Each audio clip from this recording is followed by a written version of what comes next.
We have subsidence in the pavement at the front entrance. You can see here that we've got it sloping towards the actual building. It should actually slope away from the building. And you can see that this has actually dropped, I would say, by nearly 5 to 6 inches. So we have a 5 to 6 inch drop. Now this does represent a real big problem. You can see here where it's come away from the wall and dropped down. This is going to lead to part of the building being flooded. There's also a crawl space under here that's going to get flooded and could actually lead to all sorts of problems in the future, not least of which could be mold growth, etc, etc. Down in this corner here we've got really even more 8-inch subsidence in the pavement.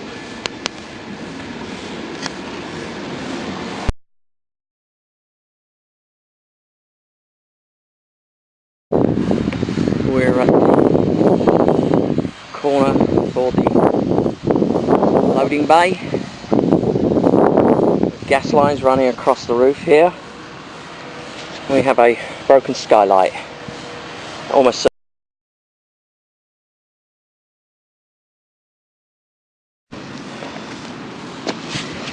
There's holes in the roofing cover at various points around the skylight here.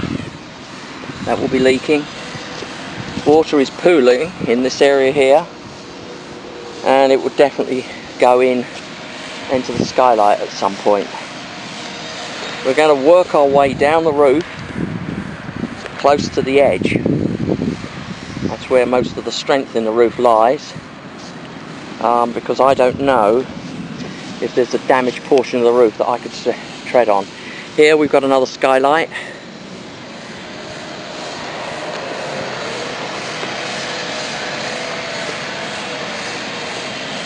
Moving down the roof, we slope into here.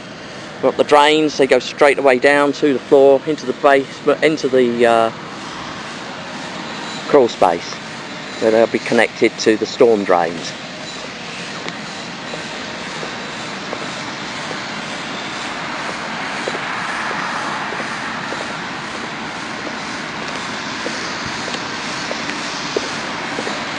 At the parapet here we have a small roof over a fire exit.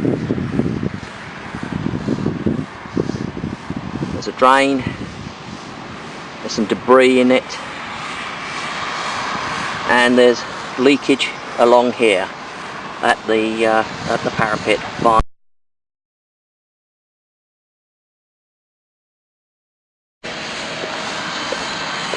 There's a tree in contact with the roof here. That will tear the roof up.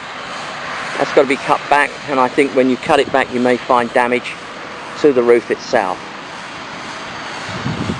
There's more leaks around here, around the edge of the parapet.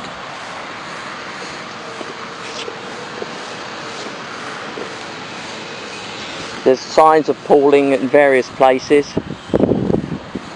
A lot of pooling here. It hasn't drained properly. You can see the dirt that's collected.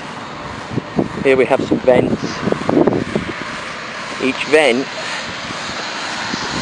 shows signs of deterioration around the flashings.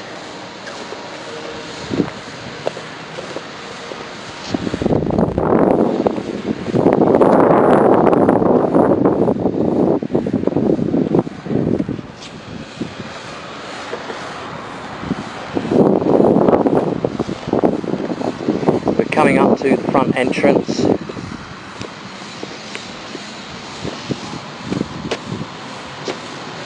There's a lot of debris at the front.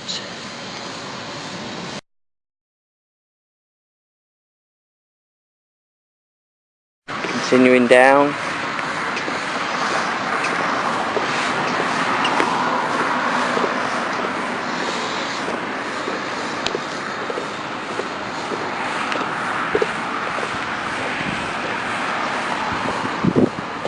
We're now on the right elevation. Skylights, again pooling at the drains. Let's go down and look at the skylights before we go and look at the HVAC equipment.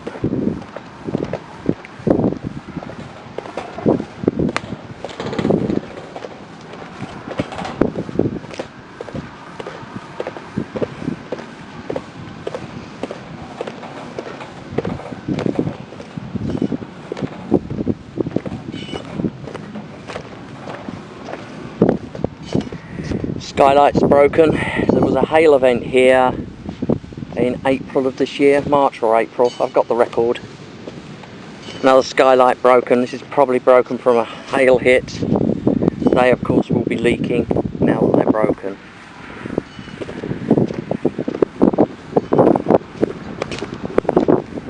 Skylight's broken here,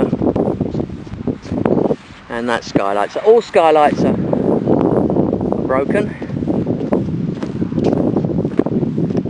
The hail doesn't seem to have had much of an effect on the roof itself. Broken skylights.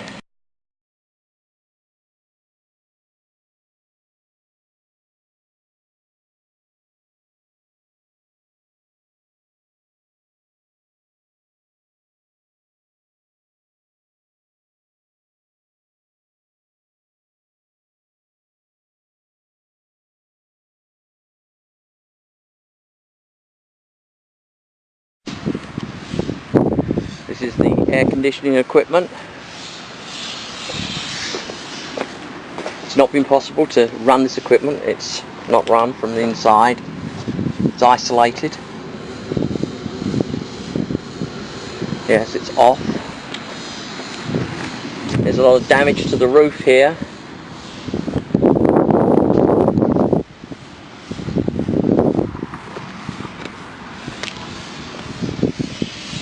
Gas furnace, because the gas is turned off, and the meter has been removed.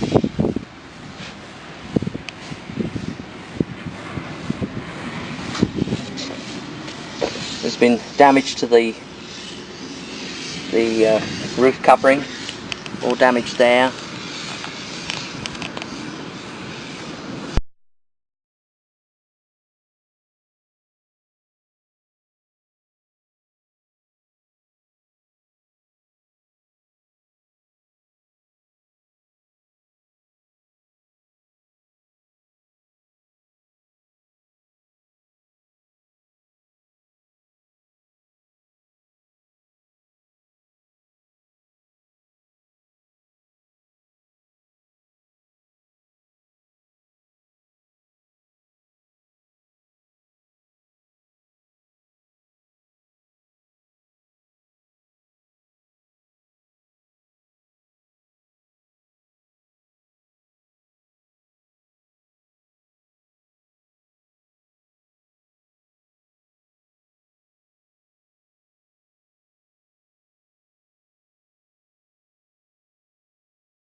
I can only observe the air conditioning equipment from outside. I can't go into it.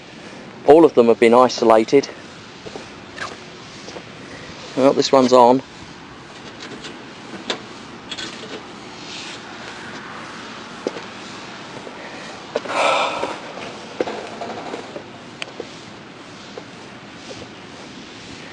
A lot of damage to the fins. These will not work very well. Considerable damage from hail to the fins. More hail damage here.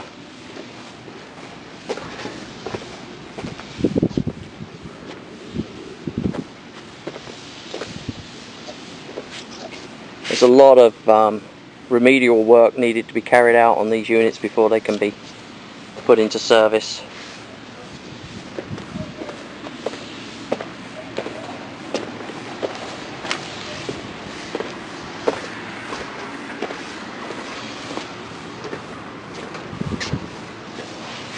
See, these are hail, typical hail strikes.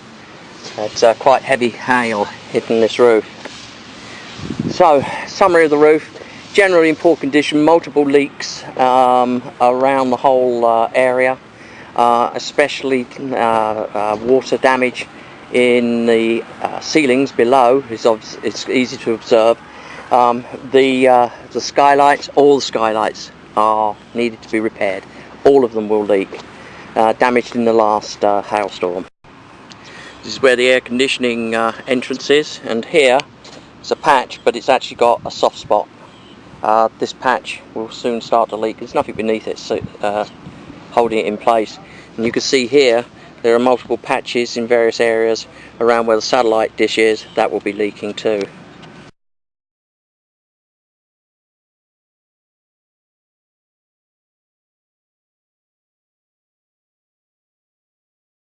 The building is not suitable for handicapped access.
This is the women's toilet, and we go inside it. You can see it's big enough for wheelchair access, but it's not set up for wheelchair access, so it's not set up for disabled people. That's the women's. See if I can find the men's. There's the men's. Again, not set up for wheelchair access, and it's damaged. A lot of damage here.